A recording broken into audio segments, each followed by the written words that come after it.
Welcome back. You're watching Afternoon Prime. As the deadly coronavirus continues to wreak havoc across the world, India has recorded the biggest single-day jump in the number of patients and deaths linked to the illness. 3,900 new cases being reported in the last 24 hours, 195 deaths again being reported in the last 24 hours. This takes the total number of cases in India to beyond 4,600, including 1,568 deaths. The recovery rate stands at 27.5%. Health Ministry sources saying that India's doubling rate has slipped to 11 now.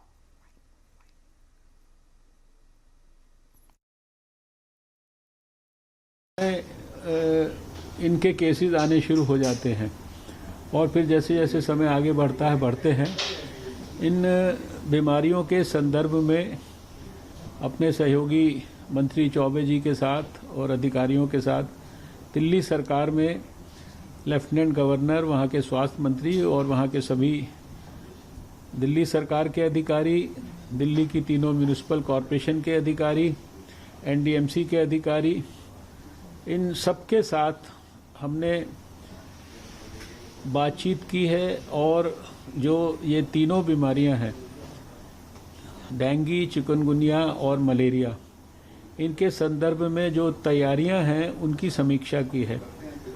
इस meeting को इस समय करने की विशेष रूप से ज़रूरत इसलिए भी थी कि सारे हेल्थ सिस्टम का ध्यान जो है वो कोविड के अंदर लगा हुआ है और कोरोना वायरस के कंट्रोल में पूरी तरह से बिजी रहते इन महत्वपूर्ण विषयों पर ध्यान कहीं बट ना जाए, उनसे ध्यान ओझल ना हो जाए, इसलिए अस्पतालों में जो डेंगू के लिए, चिकनगुनिया के लिए टेस्टिंग किट्स की व्यवस्था करनी है, डॉक्टरों को सेंसिटाइज करना है, उसकी रिपोर्टिंग करनी है, उसके जो ब्रीडिंग साइट्स हैं चाहे वो घर में हो या घर के बाहर हों, उनके ऊपर लार्विसाइडल ऑपरेशंस करने हैं या जो अलग अलग जो दिल्ली में रेड, ऑरेंज और ग्रीन जोन्स हैं उनमें क्या-क्या स्ट्रैटेजी के तहत इन बीमारियों को काबू करना है। All right, so this is all, and clearly India has reason to worry. 46,000 cases,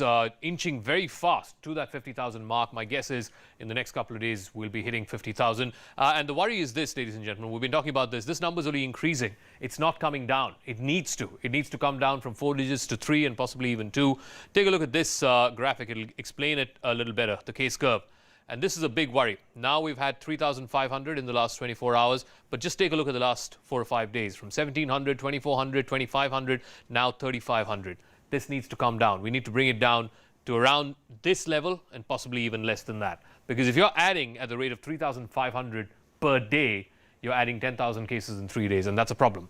Let's just run you through what's happened in the last few days. If we were to look at the growth rate of these cases and where it's coming from, take a look at Punjab. There's something happening in Punjab. 42% rate of growth just in the last few days. I mean, the India average is 6.5. Punjab is growing at 7 times that. What's going on? Let's find out in the case curve and find out what's going on in Punjab. Take a look at this.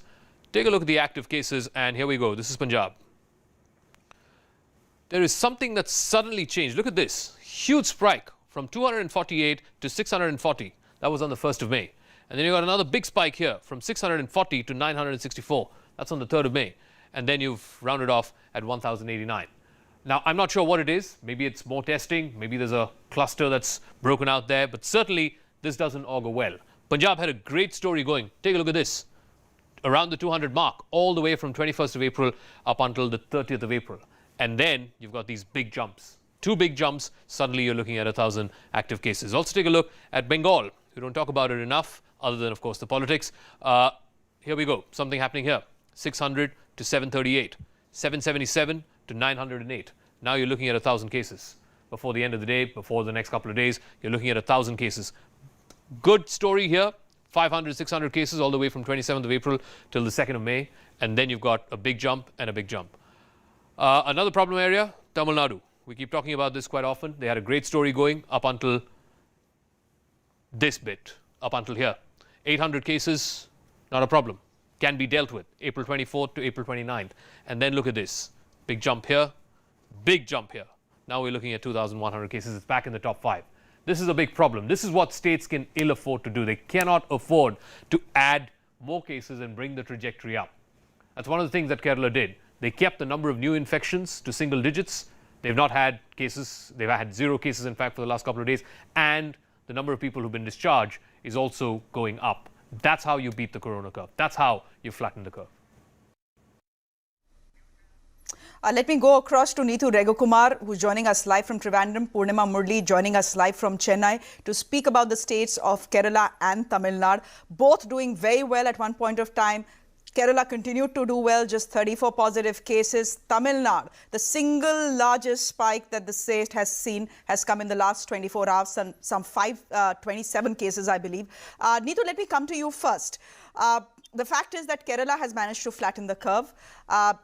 Kerala was the first state from where the first case was reported, the first coronavirus case was reported, and they've done marvelously well. But the challenge, the big challenge is yet to come. All the people who are going to be coming back from abroad, especially the Gulf countries, and that process has already started, a chunk of them will be coming back to Kerala. Is there a fear in the government that the number of cases with that return will spike? See, the government and the health department clearly knows that the challenge before them is too high. If you look at the numbers, in the first 3 days itself, more than 3 lakh people have registered in the Norca website to come back to Kerala from different parts of the world. And majority of them are from UAE, from Gulf countries. So the government knows the challenge before them, which is quite high. And from yesterday, people from the other states have also started coming in. So they have started having 6 checkposts. Now, if you have to enter to the state of Kerala, you can enter only through 6 checkposts. They have made necessary arrangements there to do detailed health scanning. If anybody has any symptoms, will be immediately shifted to the quarantine center. And if not, they have to sit at home quarantine. The police, the local authorities and the health department will be monitoring them. From May 7th onwards is when the people from abroad are expected to come. Quarantine centers have been made ready near to airports. Screening these people in airports, the state knows that it is a humongous task, but the state says that they are well prepared for that. More than 3 lakh beds they have arranged for these quarantine facilities. They know the challenge before them and they say that they are well prepared for this. The only thing that they keep urging the people is that the number of cases for the past 2 days is 0, but that doesn't mean the threat is over. Everyone has to be careful and maintain social distancing. Okay, let's now go over to Tamil Nadu. This is where my colleague Purnima Murli is reporting to us from. Purnima, what went wrong with Tamil Nadu? The state has registered the single largest hike in the last 24 hours, some 527 cases. The state was doing fairly well. In fact, there was some talk about how Tamil Nadu finally may have managed to flatten the curve, but then the story went horribly wrong. What happened? Well, Shreya, Coimbatore wholesale market is the reason why we are seeing a spike in the number of cases. The wholesale market is where people did not follow social distancing norms. Many of them had in fact gone to the market. Traders who had in fact travelled from other districts and went back to other districts, which is why it's not just spreading in Chennai but also in other districts like Kadalur. So there were many districts that were in orange zone till about last week, but now most of the districts in the central part of Tamil Nadu has also now turned into a red zone only because of the Coimbatore wholesale market, which has now become a cluster. At least 7,000 odd people could have been in contact with the vendors, which is why 7,000, the list of 7,000 people are distributed across other districts. So far, 600 odd cases are only because of the Coimbatore wholesale market, the vendors there, and who in turn were selling vegetables and fruits in different parts of the city and different parts of the district. That is how it has been spreading, and it's the challenge of the state government because there were many people who would have purchased vegetables and fruits, essential commodities, and now they are tracing as many people as possible, and because they are testing people who could probably be a source of infection, that's why they say the numbers are increasing. But this is a new cluster and the challenge of the state government as well, Shreya. All right. Thank you very much, Purnima, for putting that in perspective. Thank you very much indeed. Now, as the virus eats away economies across the world, the restaurant industry is staring at an empty plate. Will people come out to dine even when the lockdown ends? Or will the big takeaway from the pandemic be home deliveries? Natasha Menden getting us more on that. 620 crores. That's how much the coronavirus pandemic will cost the Indian hospitality industry. Hotelivate study estimates a 27 to 32% erosion in earnings compared to last year. So it's clear, incredible losses, which mean businesses shutting down and massive job cuts. But some businesses are fighting back. Restaurants like Fig and Maple in Delhi have reimagined their business in lockdown. Chefs Radhika Khandelwal and Ravish Bhavnani have started home deliveries of food and cocktails. The couple handles all food preparations themselves. We recently adapted to the delivery model, and although there is a steady incline in orders, it is nothing like how it would be when you run a proper restaurant. So we've also innovated. We've started sending out drink kits. We started sending out gift boxes, etc., which normally you wouldn't expect in a restaurant situation, but you have to adapt at this point of time. The Sun in My Belly cafe in Atlanta reopened as a grocery store. And in 1 hour, we changed the business model completely. We all got behind his vision and just started pulling everything out. All the produce out of the walk-in, all of the back stock of paper goods, and we organized it as quickly as we could into a general store. Dining out will not be the same either. Social distancing, masked waiters, hand sanitizers will be the norm. Even with this, a drop in footfalls is likely. A battered economy and rigid safety norms cannot be a restaurant's best friend. Although we cannot predict the future, we do know at some point of time we will need government authorities to provide relief aid to small-scale businesses like ours, because a lot of lifelines do depend on our businesses. Rent accounts for almost a third of a restaurant's revenue. The National Restaurant Association of India has asked for rent and tax waivers. Landlords aren't too happy about this. Governments in Singapore, Denmark, UK and Australia have been proactive in offering aid to the industry. In Singapore, the government has covered 75% of a worker's wages. So has the Danish government. Whether the Indian government will provide any such stimulus to the industry is yet to be seen.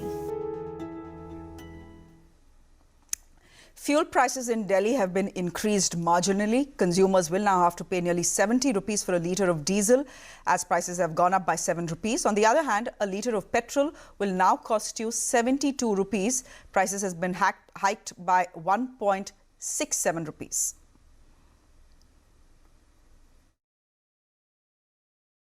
Petrol और diesel पर भी VAT बढ़ाकर 30% कर दिया गया है। अब petrol और डीजल की कीमतों में मात्र 1-1.5 रुपए का फर्क रह गया है। इस पर आप क्या कहेंगे? देखिए, ये रेट डीजल पेट्रोल पे पूरे देश में कहीं नहीं बढ़ा है, सिर्फ दिल्ली में बढ़ा है। अलग से दिल्ली का नागरिक होने का मतलब किसी को सजा देना थोड़ी है। मैं पेट्रोल डीजल पे जो भी बढ़ाया गया है कर, वैट, उसका समर्थन बीजेपी नहीं करती है और सेम लाइन बोलूँगा, अरविंद केजरीवाल जी को इसको वापस करना चाहिए। ये स्टेप दिल्ली के लोगों को लॉकडाउन में दोहरी मार देगा।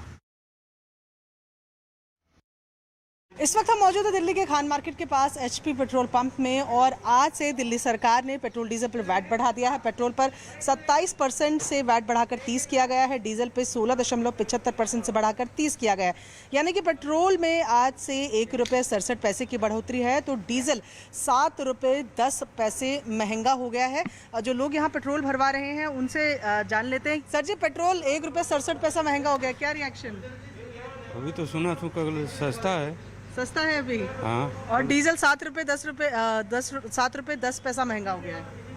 अब इसके बारे में तो मैं तो सुना कल सस्ता हो गया है। नहीं, बढ़ गए हैं, रेट बढ़ गए, इसीलिए मैं फुल करा रहा हूँ इसको। नहीं, रेट बढ़ गए हैं। 1 रुपये 67 पैसा अभी आप पेट्रोल के लिए ज़्यादा देने वाले हैं। तो साफ तौर पर जो लोग हैं उसकी मिलीजुली प्रतिक्रिया सामने आ रही है।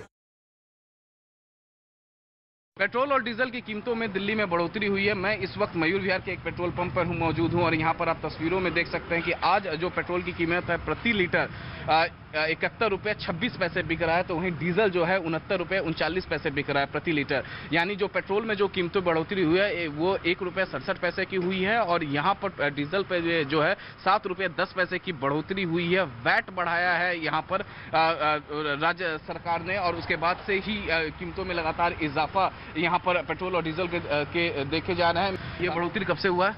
आज रात 12 बजे से। रात 12 बजे से बढ़ोतरी हुआ है। तो लोग जो आ रहे हैं पेट्रोल डीजल भरवाने के लिए कुछ कह रहे हैं आपसे? नहीं, अभी तो किसी ने कुछ नहीं बोला। जो आ रहा है चुपचाप भरवा के चला जा रहा है। हाँ। पेट्रोल में बढ़ोतरी हुई है, पेट्रोल की कीमतों में क्या कहना है इस पर? क्या करें सर, काम तो करेंगे ही, अब जाना तो है। सर प्रॉब्लम तो सभी को ही है, हमें क्या इसमें डलवा ही रहे हम तो जितने भी बड़े पैसे। ऐसे लॉकडाउन में परेशानी तो है ही सभी को, ₹1 बढ़ना बहुत बड़ी बात है।